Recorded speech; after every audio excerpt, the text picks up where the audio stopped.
Kadapa RK Nagar నాది. Kadapa RK Nagar sir. నా పరిస్థితి హార్ట్, షుగర్, బీపీ ఉంది. ఎండకు పోతా పోతా దారిని నిలబడిపోతే చాలా కష్టం. నా ఉండే వస్తువు చూడండి, అన్నీ నేను గవర్నమెంట్ ద్వారా తెచ్చుకుంటాను. నా పుస్తకంలో నా పరిస్థితి బాగలేదు. నర్సలేని కాళ్ళు వణుకుతాయి సార్. నాకు కోడిపిల్ల పడినట్ట తుబుక్కని పడతా దారిలో. బుడ్డాపల్లిలో పోయి అడగండి, 2 మాటలు కింది పడినానో లేదో నేను ఈరోజు కాలా తట్టుకొని. ఏ ప్రభుత్వం ఇట్లా చేయలేదు సార్. మీరు చేసుకోండి, ఓట్లు అడిగి వేయించుకోండి. ఇట్లా చేసేది పద్ధతి కాదు. మీకు ఈ చంద్రబాబు నాయుడు పాలన ఇంత ముందుగా చూసినాను, కానీ 15 ఏళ్ళ నుండి ఇంత దిగజారే మంచిగా ఎక్కడ చూలే ప్రపంచంలోనే. ఎందుకంటే నువ్వు అడుగు, ఓట్లు ధర్మంగా అడిగి వేయించుకో, అదొక రీజన్ ఉంటుంది. కానీ ఇది ఏంది సార్, మాట వాళ్ళ ముసలి అవరే పోయి వారంటీలకు ఇచ్చి రానిలే, ఏదో 2 ఓట్లు నాకు పడతాయి కదా అనే కథనం వస్తుంది. ఇట్లా అయితే కన్నా ఉండే దరిద్రం పోతుంది. ఇంకా ఈయనకి ఇది నాకు తెలిసిన కాటికి మీరు ఏమని అనుకోండి సార్.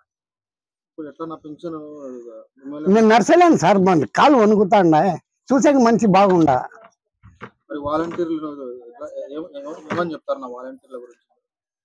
వారంటీల గురించి చెప్పాలండి సార్, వాళ్ళు చాలా బుద్ధిమంతులు సార్. 1 రూపాయి మా దగ్గర ఎక్స్ట్రా తీసుకోలే. మేము ఇలే వాళ్ళకి 6 గంటలకి, 6:30కి, 7కి ఇచ్చిపోతున్నారు వాళ్ళ దావ వాళ్ళు పట్టుకొని. మేము కసువు లెక్కగా 50 రూపాయలు ఇస్తాను మేము నెల. అంత తప్ప వారంటీలకు 1 రూపాయి మేము ఇలే. ఏంటికి వాళ్ళకి మా ఈ రంజాన్ నెలలో వాళ్ళకి చెప్తే మాకు దేవుడు ఒప్పడు. ఏం సార్, ఈ చంద్రబాబు నాయుడు పరిపాలన నాకు సరిపోలేదు సార్.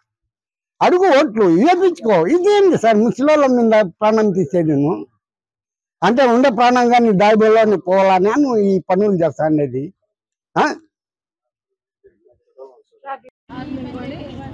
ఎలా ఉంది జగన్మోహన్ రెడ్డి గారి ప్రభుత్వం? జగన్మోహన్ రెడ్డి గారి ప్రభుత్వం చాలా ఫాస్ట్ గా ఉంది, బాగా ఉంది, చాలా సూపర్ గా ఉంది. అన్ని ఏది కావాలన్నా గానీ మనకి మంచిగా ఫిక్స్ చేస్తున్నాడు జగన్మోహన్ రెడ్డి. మరి రెడ్డిగా అది చంద్రబాబు నాయుడు, పవన్ కళ్యాణ్ ఏమి ఇవ్వలేదు, మేము ఓడిస్తాం జగన్ అంటున్నారు. ఎవరు ఓడిచి వాళ్ళ తరం కాదు, వాళ్ళ తరం ఏం కాదు. అది ఇది మన తరం. జగన్ అన్న మన ఫిక్స్, మన తమ్ముడు. జగన్ అన్న మనకు రావాలి, అప్పుడు మన చెయ్యి పై అవ్వాలి. అది ఎవరు కోటేస్తావు ఇప్పుడు రానున్న ఎలక్షన్ లో? నేను జగన్ అన్నకి వేస్తాను. జగన్ అన్నదే నా మనవడికి వేస్తాను. జగన్ కి అబ్బా, నా మనవడికి వేస్తాను. నేను జగన్ కి వేస్తాను, నా మనవడికి. అది మరి చంద్రబాబు నాయుడు వస్తే నేను ఎవ్వను వాళ్ళకి ఇయ్యను, వాళ్ళ ముఖం నేను చూడను. నాది పావుల కళ్యాణ్ వచ్చినా కానీ నాకు లెక్కలేదు, జగన్ వచ్చినా కానీ నాకు లెక్కలేదు. జగన్ అంటే నాకు చాలా ప్రేమ. జగన్ వేస్తాను. Okay, thank you. చంద్రబాబు గుర్తు ఏంటన్నా? జగన్ అన్న గుర్తు ఫ్యాన్. ఓకే. మాది ఆర్కే నగర్, కడప సార్. మా ఇంటి ఆయనకు పింఛని నెల వాలంటీర్లు తెచ్చిస్తున్నారు. ఆయన పోలేడు. సచివాలయానికి రండి, చంద్రబాబు నాయుడు వచ్చి వాలంటీర్లను తీసేస్తాము, మీరు సచివాలయానికి పోండి అంటే ముస్లిం ముత్తుక పోలేరు సార్. చాలా దూరం ఈ ఎండలకు. అసలు మా ఇంటి ఆయన ఇంట్లోంచి బయటకే పోలేడు. 6 గంటలకే మాకు వాకిలి కొట్టి మేము పండుకొనే తెచ్చి ఇస్తున్నారు వాలంటీర్లు. ఇప్పుడు వాళ్ళని తీసేసి సస్పెండ్ చేస్తాము, మీరు యాడికన్నా తెచ్చుకోండి, మేము వాలంటీర్లను తీసేస్తామంటే అదేం న్యాయం కాదు సార్. మీరు అట్లా చేయకూడదు. వాలంటీర్లు ఏం తప్పు చేసినారు సార్? వాళ్ళు నెల మాకు పింఛన్ తెచ్చిస్తున్నారు. వాళ్ళు ఇంతవరకు మేము 1 రూపాయి కూడా ఇచ్చిందిలే వాళ్ళకు. వాళ్ళు మాకు బాగా చేస్తున్నారు.